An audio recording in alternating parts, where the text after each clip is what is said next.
สวัสดีค่ะพ่อแม่พี่น้องสวัสดีFCทุกท่านเนาะค่ะกลับมาพบมาพอกับเจตาคือเก่าค่ะในทางช่อง YouTube เนาะวันนี้เจตาก็จะว่างแนวทางของลาวพัฒนาค่ะลาวพัฒนาจะเป็นของวันที่3เป็นมื้อนี้ค่ะพี่น้องเป็นวันที่3วันพุธเนาะ2 ทุ่มครึ่งลาวพัฒนาออกค่ะมื้อนี้เห็นอยู่นี่จะเป็นประวัติของรับสายด่วนเนาะค่ะ FC มีไผตามเพิ่นบ่น้อรับสายด่วนค่ะพี่น้อง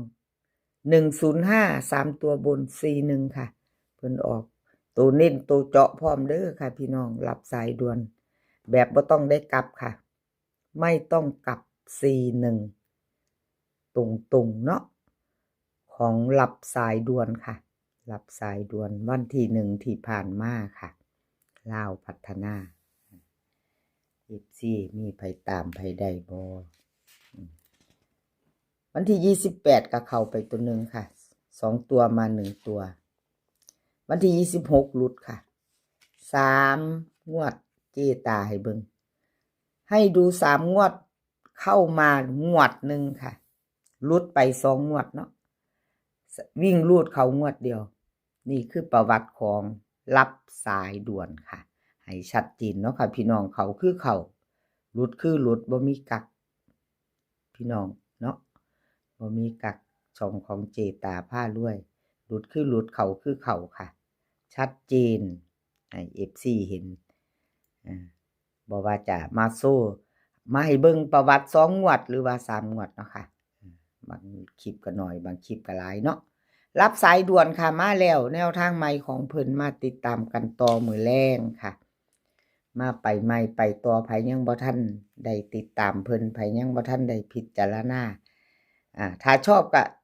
แคปหน้าจอเอาไปพิจารณามื้อแลงค่ะพี่น้อง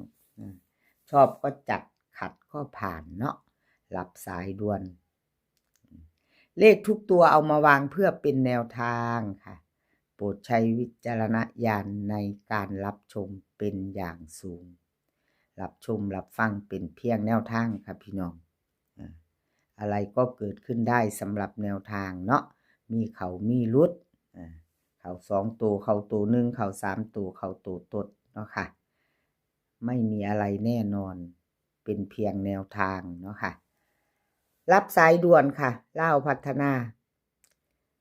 วิ่งรูดเพิ่นให้มา5กับ6ค่ะ5กับ6 2ตัวนี่3หางค่ะงวดนี้เพิ่นให้3หาง5 7 6 8 5 4ค่ะเบิ้น5กับ6 3ตัวค่ะเพิ่นให้มา6 5 4 6 5 7จับตามองค่ะพี่น้อง6 5 4 6 5 7วิ่งรูดเพิ่นเด่นทั้ง2ตัวค่ะวงกลมให้ทั้ง2ตัว5กับ6 5กับ6ให้ทั้ง2ตัวเน้นหางเดียวค่ะ5 7 5 7เน้นหางเดียวรับสายด่วน2หางค่ะ3ตัว3ตัว2หาง6 5 4 6 5 7เน้นให้ถึง2หางเนาะค่ะชอบก็จัดคัดก็ผ่านค่ะแคปหน้าจอไว้พี่น้องมื้อแลงเอาไปรับชมรับฟังมื้อแลงเนาะ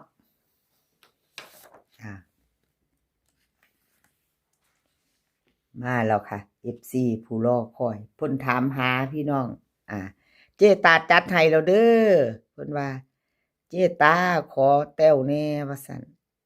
แต้วน้อยค่ะน้องใหม่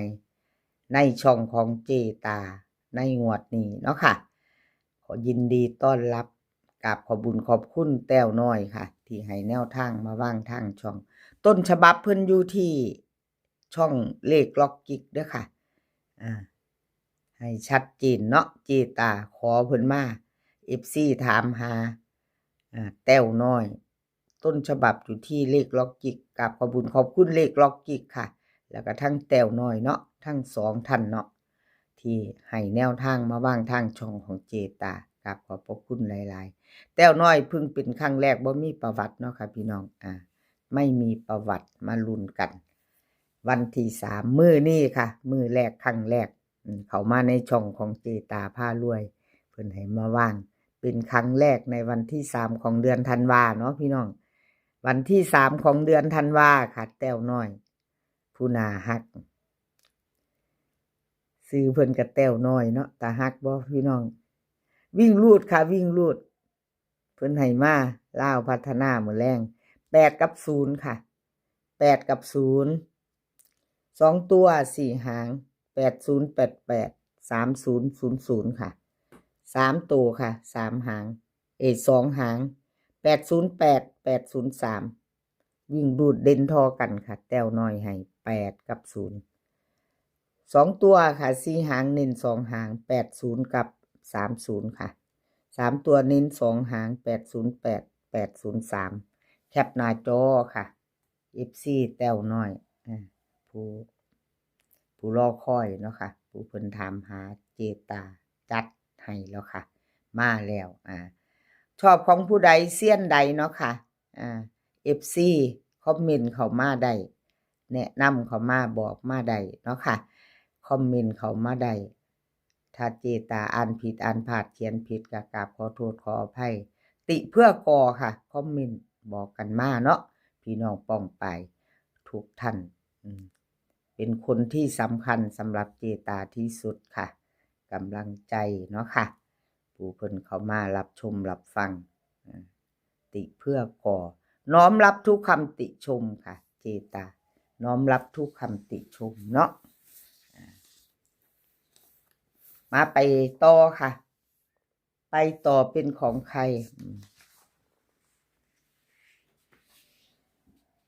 ดาพารวยค่ะมาแล้วดาราพารวยดาพารวยคนสวยในช่องคนสวยในช่องพี่น้อง FC ดาผู้เพิ่นถามหารอคอยมาแล้วเด้อค่ะดาพารวย FC 105 3ตัวบน41ล่าง5ค่ะ5ตัวเดียวดาเข้าไปแล้วพี่น้องเบิ่งดา015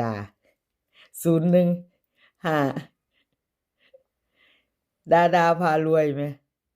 เพิ่นเอา6ใส่เนาะดานี่สุดยอดเด้อพี่น้องดานี่รุดยากนะของเพิ่นรุดยากค่ะมาดีอยู่รุดยาก3งวดบ่มีรุดยังมาอยู่เนาะ2ตัวก็มา1ตัวก็ถือว่าบ่หลุดเด้เนาะพี่น้องสายวิ่งสายหลุดเนาะวิ่งหลุด2ตัวเพิ่นก็ยังติดมาเทละตัวเกือบแล้วนี่คันเอา0มาใส่เนาะพี่น้องดานี่คักขนาดเบิ่ง0110เพิ่นหาอยู่นี่เนาะน่าเสียดายหลังไม่เพิ่นว่าโอ้ยเสียดายเจตาเพิ่นว่าเสียดายหลุดเทละแต้มจับคู่บ่เข้าเนาะกราบขอโทษขออภัยแทนดาพารวยคนสวยในช่องค่ะหลุดไปก็บ่เป็นหยังดอก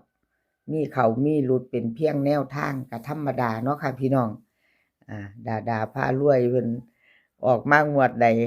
เทละแต้มบุดวิดเนาะเจตาเพิ่นถึงว่าบ่เป็นหยังค่ะเจตาเป็นกำลังใจให้กันเป็นกำลังใจให้กันและกันเหมือนเดิมค่ะดาพารวยเฮามารุ่นใหม่ไปต่อค่ะมื้อแรงมื้อนี้มือใหม่แล้วเนาะบ่มือใหม่แล้วไปใหม่กับดาพารวยคนสวยในช่องวิ่งรูดค่ะเพิ่นให้มา8กับ9 2ตัวคือ9ค่ะกลับให้เรียบร้อย8 998 5665 3ตัวค่ะ1หาง689 5689 4ตัวค่ะ4ตัว1หางดาพารวย5689 4ตัว1หาง3ตัว1หางค่ะแล้วก็2ตัว2หางแต่เพิ่นกลับมาให้พร้อม2ตัว2หางค่ะเด่นเน้นเท่ากันเด้อค่ะ8กับ9เด่นเท่ากัน2ตัวก็เด่นเท่ากัน2หางอย่างละหางค่ะ3ตัวเน้นหางเดียว4ตัวแคปหน้าจอค่ะใครจะไปต่อกับดาพารวยคนสวยในช่องเนาะรุดยากค่ะ ไปรุ่นกันต่อไปใหม่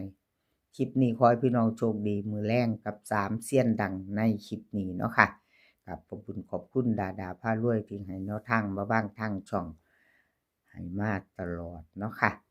ครับขอบคุณหลายๆขอให้พี่น้องโชคดีมีความสุขค่ะให้สุขภาพแข็งแรงกันทุกคนเดินทางไปไสก็ขอให้ปลอดภัยค่ะเดินทางไปขอให้มีโชคกลับมาขอให้มีชัยคลิปหน้าพ้อกันใหม่ค่ะคลิปนี้ก็สวัสดีค่ะ